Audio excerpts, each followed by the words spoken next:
Yeah, well, this is my second year as an NRL ambassador, and yeah, this week we are inducting, if I can say that, some new ambassadors. We've got Danny Medeiros, Scott Prince, and Joe Nulliver, just to name a few. So we'll be getting probably shown the ropes, what's expected of us during the 2014 season or year. Get trained up on the key issues we deliver within schools and the community, and pretty much just make sure we know the ropes. That's the induction. Make sure we go through the code of conduct as well. We need to abide by the NRL's code of conduct, because we are out there representing the NRL. We are out in schools and the community. So it's an interesting night. So the criteria we have to meet to become ambassadors, we have to have played at least 200 first grade games, represented either our country, our state, or at a city country level. They have to be respected. They have to be well presented, they have to be known by the public, and they have to be able to deliver the NRL's One Community messages, or the NRL's messages. So they have to know how to relate to the public and relate to most importantly, school children and high school children.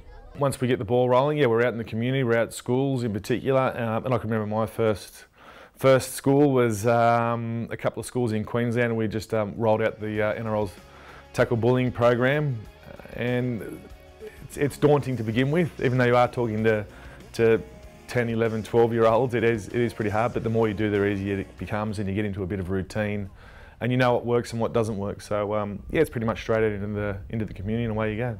Yeah, the Community Carnival does start very soon, actually. Yeah, the 29th, Wednesday the 29th, and that's all the clubs, they get out into their community, not usually their local community. We're travelling as far as, I think, Alice Springs in the Northern Territory. The St George Illawarra Dragons actually kick off the carnival in Kiama.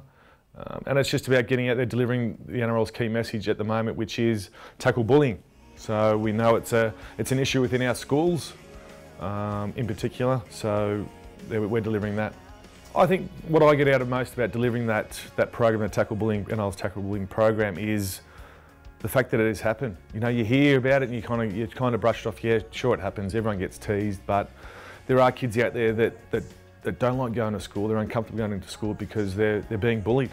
And I think for me, it was the fact that if one of my children came home from school and said, "Dad, I'm being bullied," or I would have said before I started this program, "Well, harden up, you know, you're all right, forget about it, it'll be fine." But the kids that are actually getting bullied, you can't ignore it. Every day it's in their face. They go home, they're on Facebook or the internet or anything like that, social media site, it's still happening to them, and it is an issue within our society, and it's something at the NRL we feel strongly about trying to discourage, and through using NRL players to do that, we hopefully get the message across. It covers everything. You know, we're educating teachers. We're hoping to educate parents within a new program with our relationship with the Daily Telegraph, which is starting soon. There'll be handouts for parents. There'll be guidelines for parents. But when I go to schools, I talk about how if we do report bullying, it could help the bully. You know, we don't know the reasons why the bully's bullying all the time. There could be issues at home. There could be issues with their own schoolwork, with reading. They can't read, so they act out and they bully people that, you know.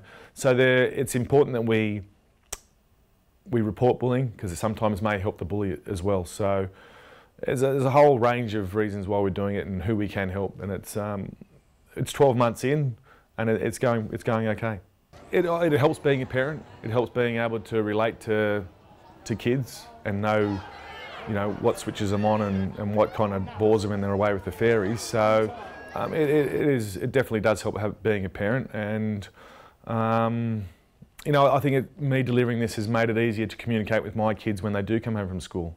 You know, I ask them how was their day and all that type of stuff, with more of an underlining, I suppose, action in regards to, is there anything going on that I may not know about otherwise. So I've learned a few tricks. Ask questions. Just keep asking them how their day was. And that's pretty much what I do. You know, you know yourself being a parent. If your child comes home, you know how they usually are, and if anything's different, just be free to ask. you know. It's been very rewarding. Yes, I enjoyed it. I love it a lot. I love going out to schools. I love going out to the community. I like talking to kids, and I like delivering good messages.